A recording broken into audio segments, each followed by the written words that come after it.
Welcome to the Beacon Way podcast, where your hosts, Jennifer Christensen and Adrian Wilkerson, talk shop about what really works in today's digital marketing world.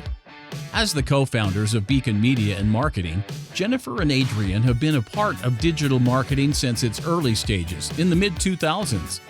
Tune in as they shine light on what works and what doesn't in the ever-changing world of digital marketing for small businesses.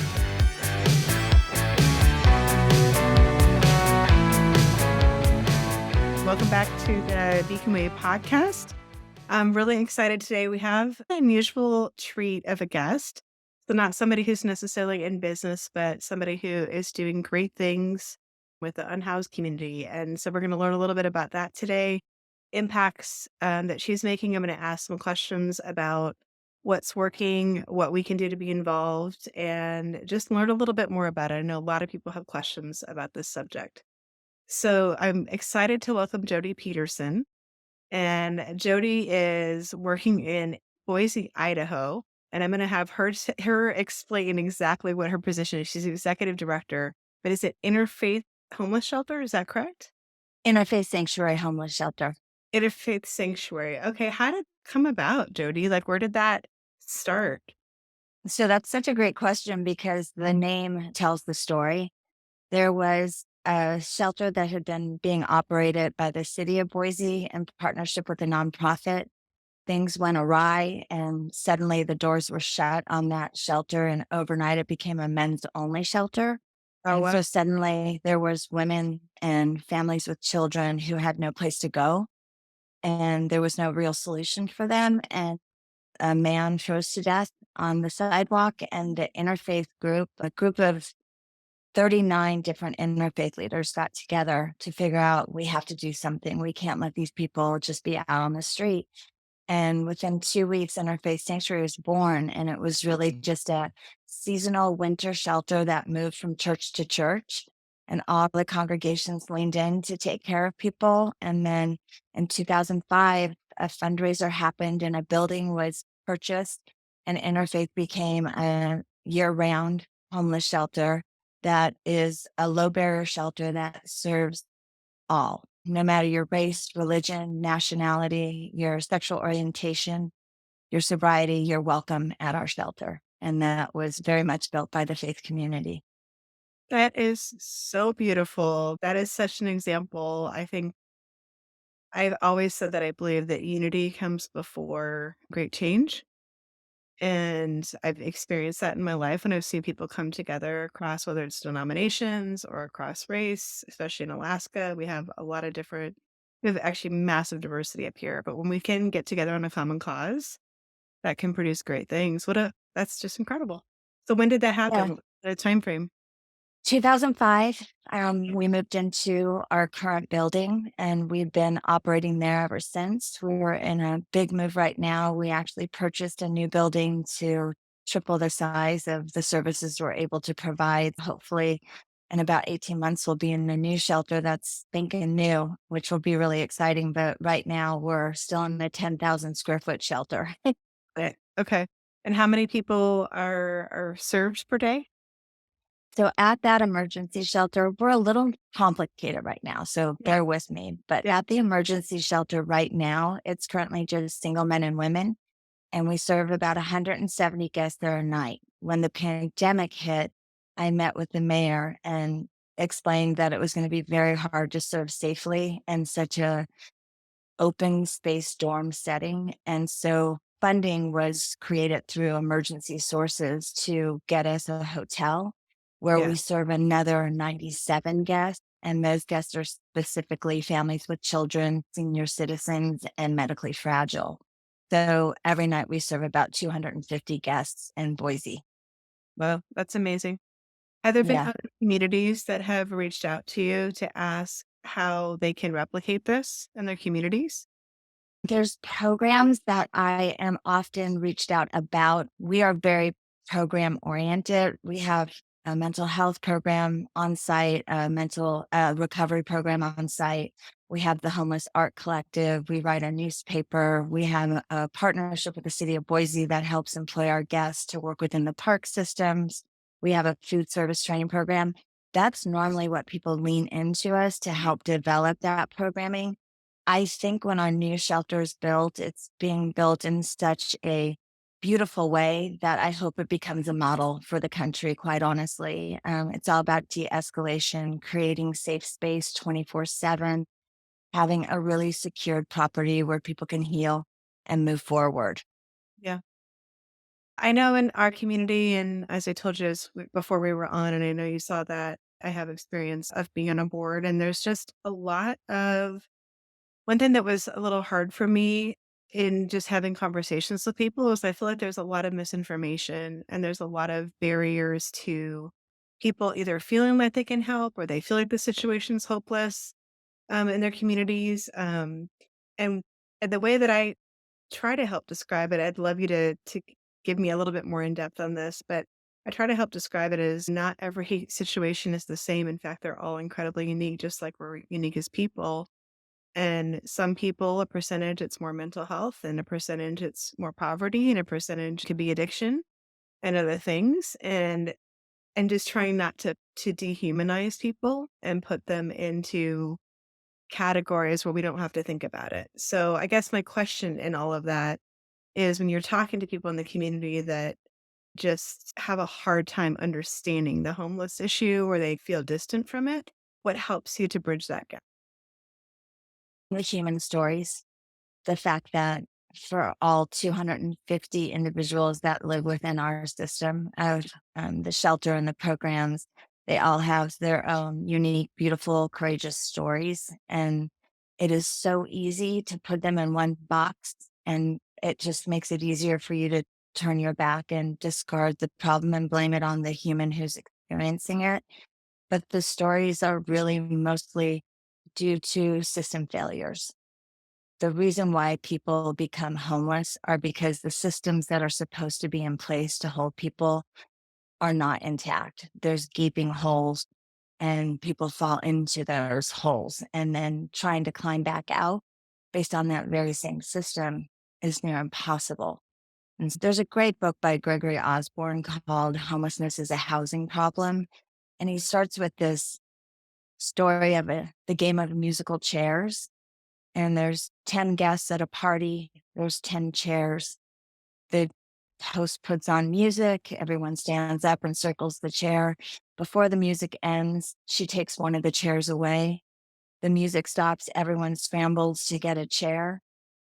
One person, he's on crutches, but that's not why he doesn't have a chair. It's because there's no chair. You're keep up right. We look at the crutches as the analogy. Exactly. Well, that's Yeah. what you don't have. It, yeah, but that's not it. It's that within each of our cities, we have a responsibility to create all different kinds of housing so that different people can find their way back in. And it's a hard fight and it's a hard conversation. And it's so much easier to say they did this to themselves. They did not. And when you look at mental health and you look at addiction out on the streets, oftentimes that is the side effect of being homeless. It didn't cause the homelessness. It's the trauma See, that and leads you to have some mental health issues that need to be self-medicated. You're scared, you're unstable, you've lost obviously your support system. And those who have chronic mental health issues, that's the smallest percentage of homelessness within our entire country. I think Chronically homeless is the most visible, but it's not the largest. It's loss of income, medical issues, no access to benefits, loss of documentation. There's so many reasons why, and it's on us to fix this so that we see less of the issue. yeah.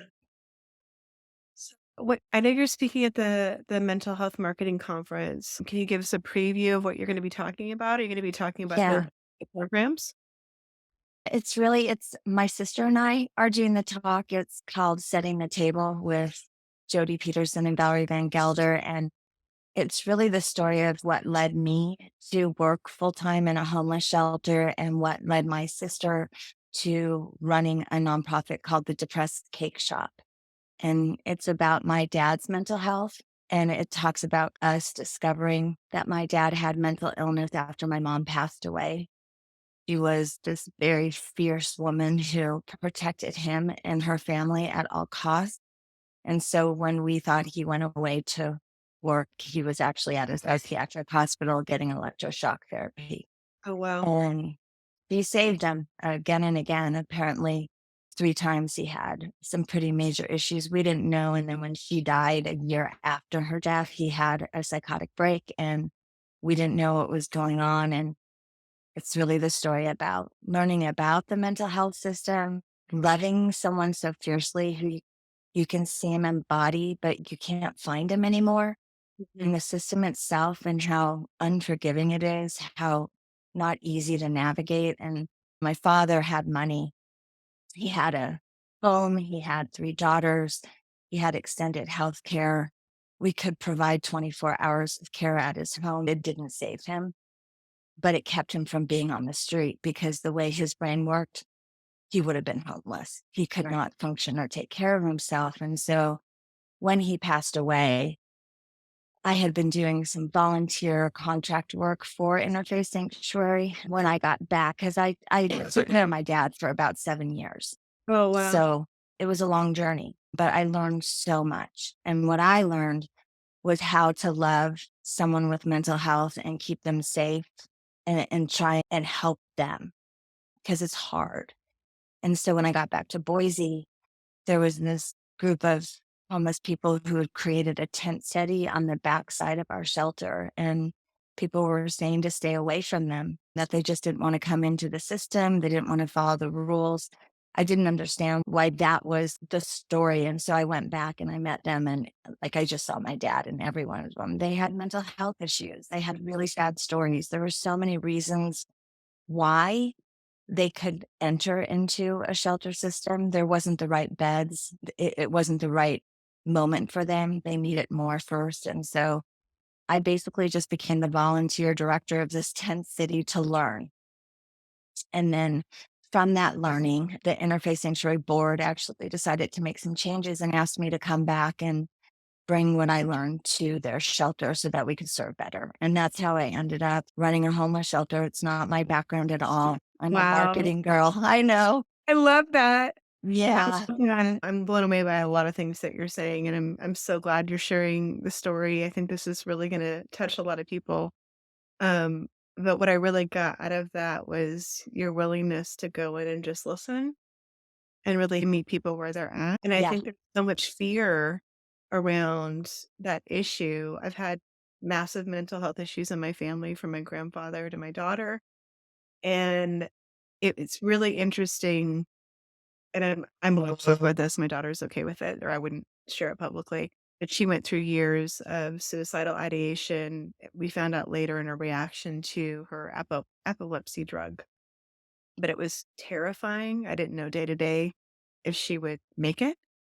And it was really interesting, even in my friend circle at the time. And I would say they're really good people. They're not bad people at all, but they just did not know how to even talk to me about that. It was just so frightening and so separate.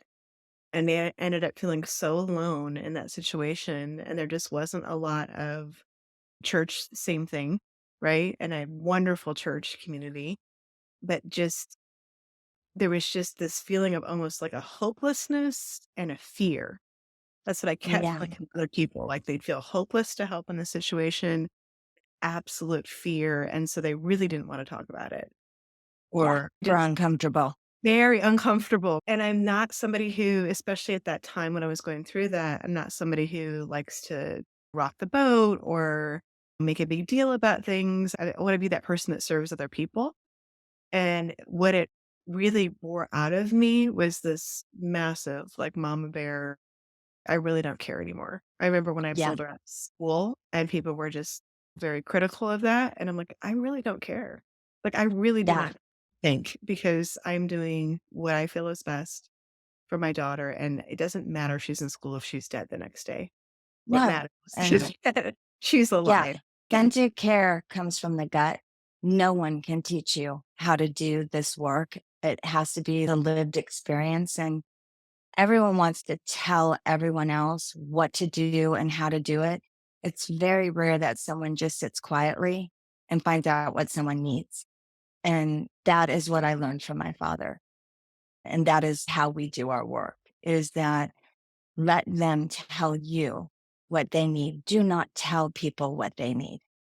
And when they feel that space, that you're giving them that space and time, because they might not know from the first day, or it might take 30 days, it might take 3 months. That's why we do all this different kind of programming, because what is going to make someone connect?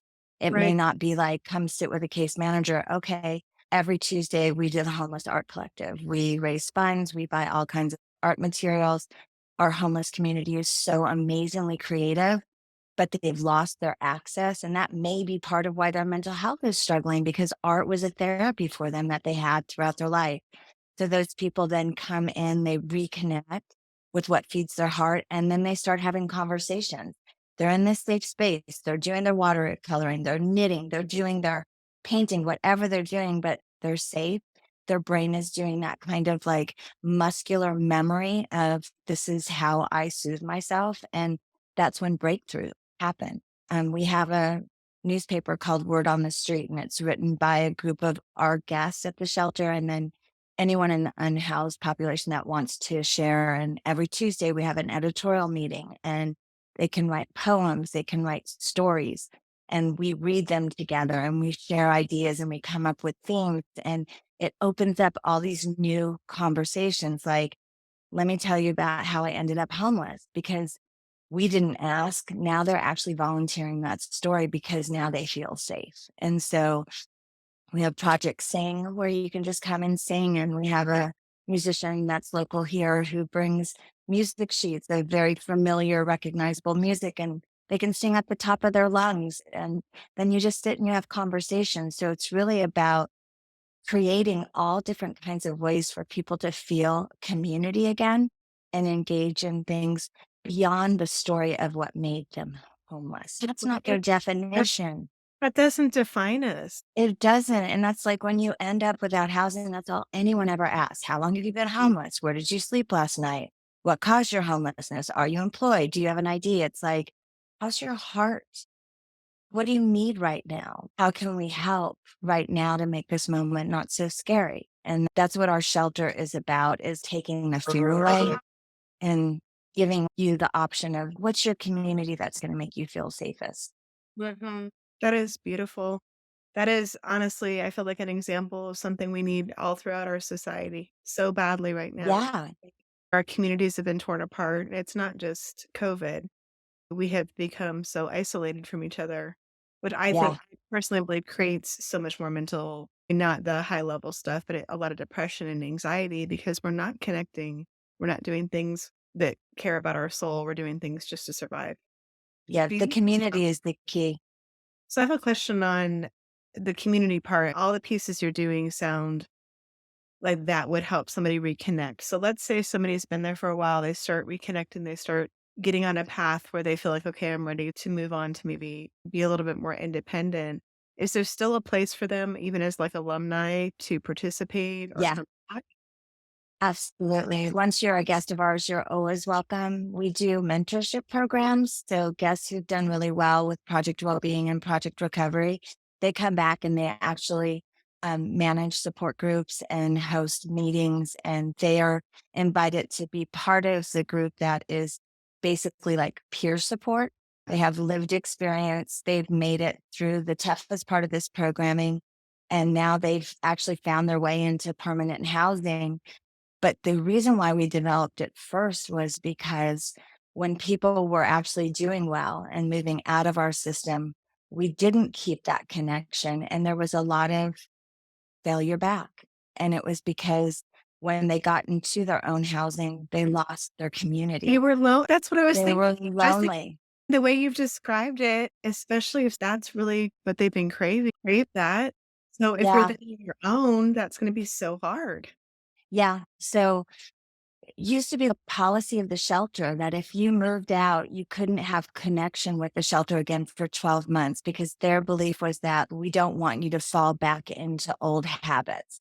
And that was because it was a overnight shelter. It gave you a safe place to sleep, a warm meal and a shower, and then every morning off you went. And our programming became the reason why people were getting better, And so we had to change that policy. It's just that I didn't really even know to do it until I failed through. That's how I learned about the policy, was that I'm like, why can't we let these people back? And then I was explained that here's the rule. I'm like, get rid of that rule. And Yeah, so then we created absolutely.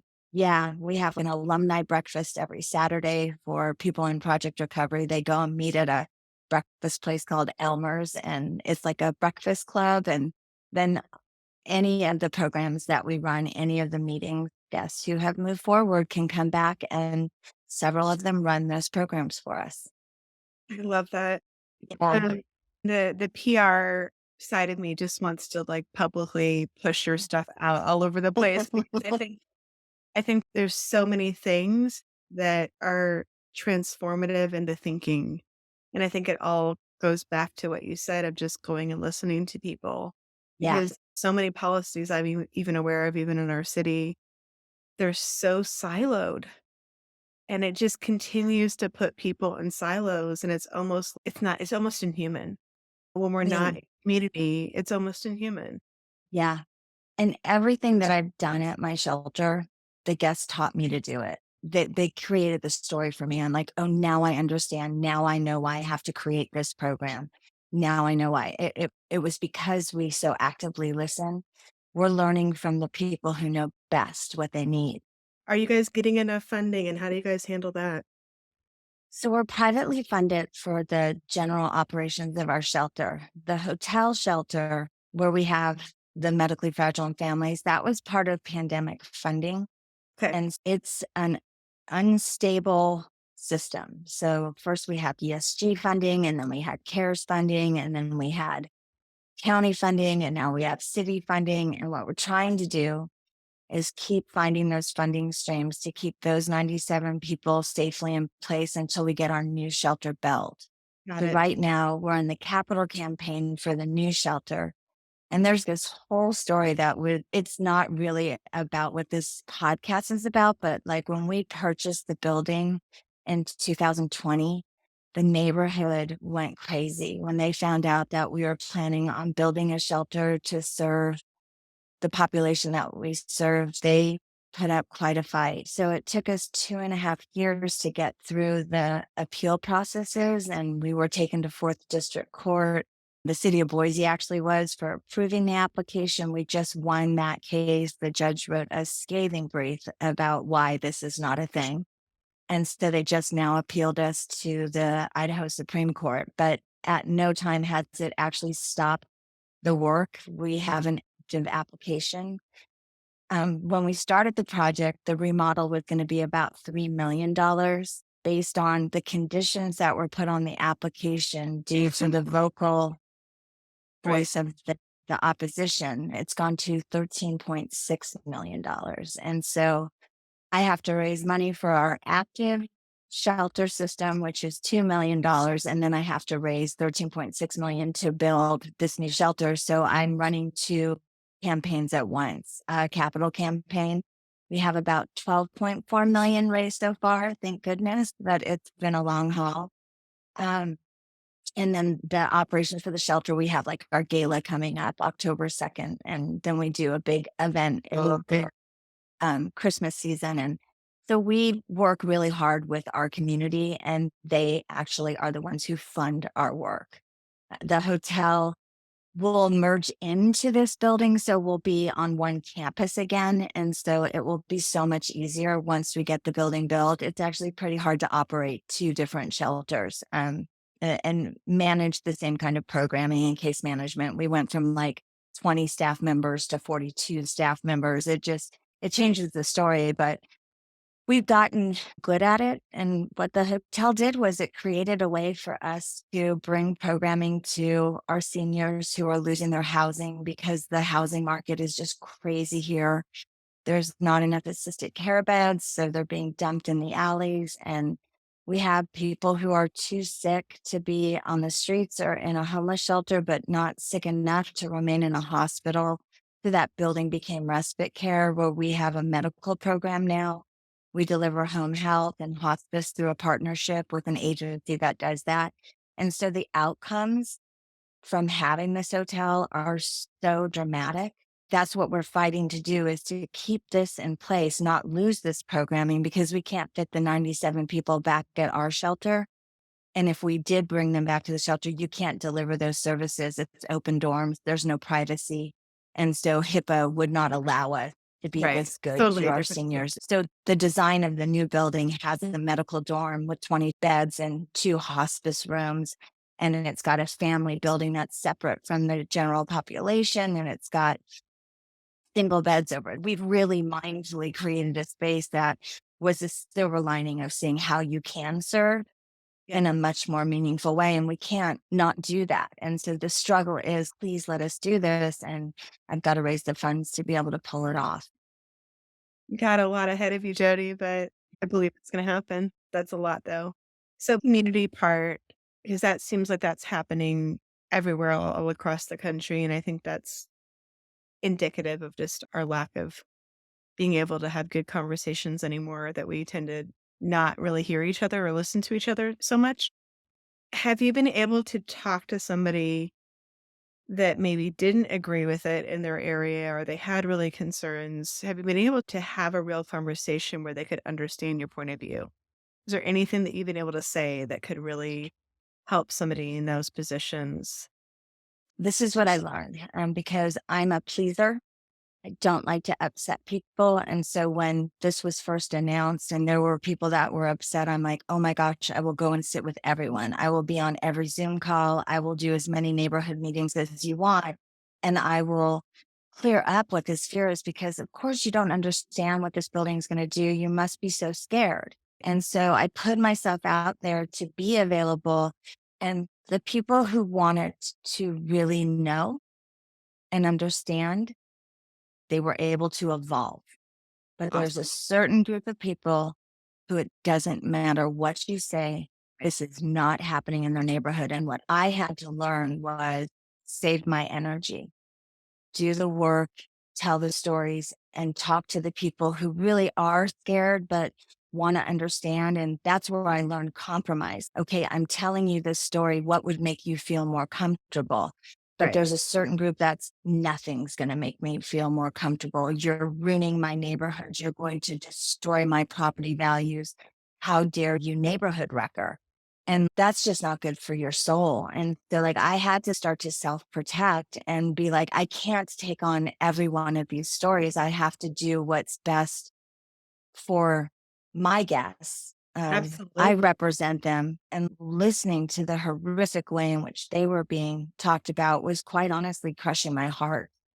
And so I had to find other ways of doing it. And so I reached out to the faith groups who had formed Interfaith Sanctuary, and we created this group called the Boise Faith Group. And basically, we brought this conversation into the churches and into the temples where I could be safe and be under a roof where people really did want to learn and listen. They were invited. And that's how I was able to That bring more is people to understand. that is brilliant. That really is, because yeah, you needed the covering. Yeah. Did that. Yeah. You couldn't be out there on your own, or you're gonna get sucked into the hatred. Yeah, yeah. Lots of lessons learned. Fear is real. And for me, as like someone who cares so deeply about the homeless and I work directly with them, I cannot discount someone's not understanding and their real fear. And it is my responsibility to not just hear them, but also to create a space that's not going to put a neighborhood at risk. And that's what this building does. It's 24/7. People can stay day and night. There's a park for the adults. There's a park for kids. There's a day shelter for adults.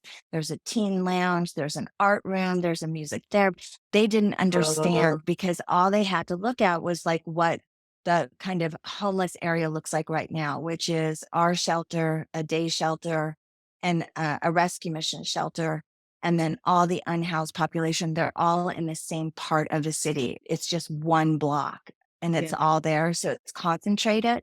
And so they imagine we're going to just transfer all of that to their neighborhood. And it's on a main road. It's not in a neighborhood. It's on a transportation hub, but I had to understand why it felt like that to them. And I had to give them the time to ask the questions. And the people who gave me the time to answer the question, they have become supporters. That's awesome. That is a Yeah. great, that also, I think, is a great example of how we can navigate through some of these tougher issues. I think there has to be agreement on when we're talking mental health or we're talking big things that are affecting all of our communities right now. We have to almost agree on the ground rules of how we Yes. communicate about that. And having a safe space like that, that's brilliant. Yeah, it's funny because it's becoming a documentary. Is it? It is. I hired this really great girl named Erin, who was a reporter at our local newspaper, Idaho Press. She was like an investigative reporter. She felt like she couldn't really put her teeth into stories. So she said, I'm going to have to go to a different market. And I'm like, oh, no, don't, because she was doing such a good job telling the stories of our homeless population. Yeah. I'm like, come work for me. Help me with my newspaper. We need someone to really make this be important. And she actually came to work for me, and she had studied film in college. And so she started using her camera all the time and filming. And now my sister was like, we need to make a documentary about, first of all, the programs at your shelter, because she really believes in what we do. She's a big supporter. And then we have to follow this whole opposition thing. And we have to Absolutely. show this story from start to finish, because it cannot keep happening. I'm very lucky that I'm making it through these appeal processes, but I have been leading the lawyer in Idaho. He volunteered to manage these, and he's so expensive. There's no way I could have afforded a lawyer. I didn't even know I was going to need one. When he reached out, I'm like, I will be fine. It's going to be great. And then he's, call me if you need me. And now that man has worked for 2.5 tirelessly. And the reason why we have won each appeal is because he's brilliant. I'm not. I'm great. I love people. I'm very creative, but I didn't even understand the system at all. And that's going to be the story for a lot of people like me who want to make good change, but we don't have the expertise to do that Right. real solution. Right. It depends on the people who surround you if you're actually going to be successful. And so this story, I think, is vital to help improve outcomes, because more shelter has to happen and more low income housing has to happen. Yeah. Yeah, I'm excited. I just saw my first 21-minute, like we have an editor who's Yeah. working on it. And I'm really proud and excited to see how the story is being revealed and how graceful we have stayed in the storm. I think that's what I'm going to title the podcast, Graceful in the Storm. I think that's perfect. That's I great. think it describes this really well. Thank you so much for your time and Yeah. sharing your story. I'm excited to put this out and just help even share. I think it's hope for other people and communities. And I know you've walked through a lot, but I can even see in our own community that some of the things that you're doing could be really helpful. And I'm always eager to go and share the stories to help other people start the programming, because I do believe shelter is important, but I think community is the key.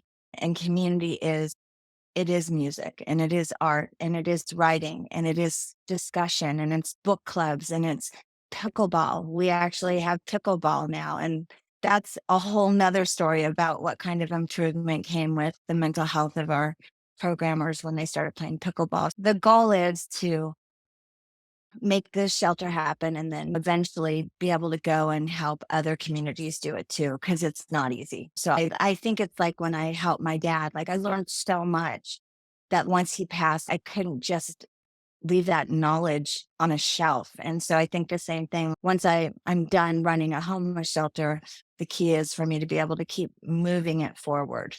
Yeah, I love that. Yeah, as you were talking this story, I was thinking this is a beautiful legacy for your father. Yeah. It And if you really, knew him, and you'll know if you come to my talk, that's such an important thing that you just said. I am my father. Like, his story has created the best version of me. I didn't really know who or what I should be until like somehow I found my way here. And that's my father's doing. And he was truly my hero. Yeah, he's a very special man, but he had a very hard disease. And I can't believe what he was able to accomplish with that. Like, knowing what I know now, I don't know how my mom and dad did what they did. It's a story of strength like no other. It's incredible. Yeah, Yeah, he is like up there just, yeah, very proud. It's yeah, I very hope cool. so.